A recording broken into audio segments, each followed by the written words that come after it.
नमस्कार दोस्तों, कैसे हैं आप सब। दुआ करता हूं सब अच्छे होंगे। जो मेरे चैनल पे है लाइक और सब्सक्राइब जरूर कीजिए। मैं दीन दुनिया से जुड़ी खबरें लाता हूं और अपने व्यूज उन पर रखता हूं। कल मैच था अंशुल जुबली और ऑस्ट्रेलिया के एक प्लेयर का। अंशुल जुबली इंडिया को रिप्रेजेंट कर रहे थे और जाहिर सी बात है उनका ओपोनेंट ऑस्ट्रेलिया को ही रिप्रेजेंट करेगा, हमें तो रिप्रेजेंट करेगा नहीं।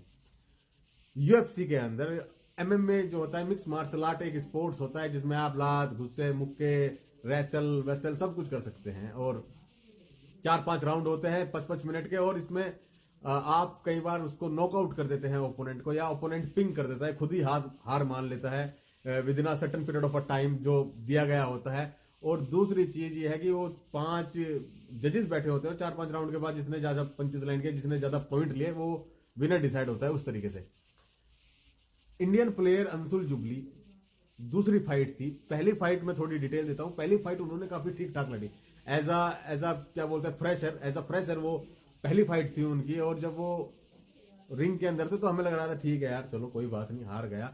हारना उनका कारण जो हार का था, जब जैसे ही उनका ओपोनेंट उनके ऊपर चार्ज हुआ, आप वो वीडियो देखना, चार्ज मतलब वॉर क्राई लिया उसने और स्क्रीम किया उनकी तरफ को। जैसे ही स्क्रीम करना शुरू किया, अंशुल जुबली अपने पंचिस को लैंड करना ही भूल गए भाई। उनके पंचेस लैंड नहीं हो रहे थे, वो डर के अंदर 1-2 पंचेस मार रहे थे और वो लगातार कनेक्ट कर रहा था पंचेस उनके फेस पे। अंशुल जुबली वहां पे नॉक हो चुके थे। चलिए कोई बात नहीं, इससे भी हम मान जाते हैं। लेकिन सबसे बड़ी दिक्कत पता क्या है, एज अ इंडियन हम फैन हैं और हमें वो रिप्रेजेंट कर रहे हैं। इससे अच्छी बात हो ही नहीं सकती, इससे खुशी की बात हो ही नहीं सकती। लेकिन दूसरी सबसे बड़ी चीज मैं आपको बताऊं क्या है, वो जो ट्रैश टॉक करते हैं पॉडकास्ट पर बैठकर, मैं इस्लाम से अच्छा हूं, मैं खबीब को हरा दूंगा, मैं ये हूं, मैं वो हूं। भाई आप रिप्रेजेंट कर रहे हो तो 40 करोड़ लोगों को। आप जो अपने मुंह से बोलते हैं ना, वो कहीं ना कहीं हमको भी लगता है आकर। मैं आपके खिलाफ बिल्कुल भी नहीं हूं और ना कभी होने का।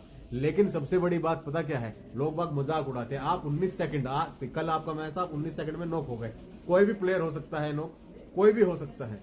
लेकिन भाई इतनी बातें वो भी नहीं करते जितनी आप करते हैं पॉडकास्ट में। आप अनडिफिटेड हैं, आप पॉडकास्ट के अंदर अनडिफिटेड है। आप कभी डिफीट हो ही नहीं सकते पॉडकास्ट के अंदर। पॉडकास्ट में तो आप यार कुछ भी बोल देते हो भाई, स्ट्रीट फाइट में कोई मुझसे लड़ लो, मैं फोड़ दूं। भाई आपका स्पोर्ट सही है, आपने मेहनत की है इसके लिए, आपको पता है क्या सही है क्या गलत है। लेकिन जहां पे आपको परफॉर्म करना है वहां पे तो आप बांग्लादेश से भी बेकार, जैसे क्रिकेट के अंदर जिम्बाब्वे परफॉर्म करती है, ऐसे आप इंडिया को रिप्रेजेंट कर रहे हो बाहर की तरफ। ठीक है ना। तो पॉडकास्ट पे आप थोड़ा सा मर्यादा का ध्यान रखें। आप कुछ भी बोल देते हैं और बाद में पाकिस्तान, ये कंट्री के लोग हैं, ये हमें ट्रोल करते हैं भाई। तो बस आपके खिलाफ नहीं है, थोड़ा एटीट्यूड चेंज करें अपना और देखें क्या बोल रहा हूं मैं। राम राम। चैनल को लाइक और सब्सक्राइब जरूर कीजिए। बाकी तो आप सबसे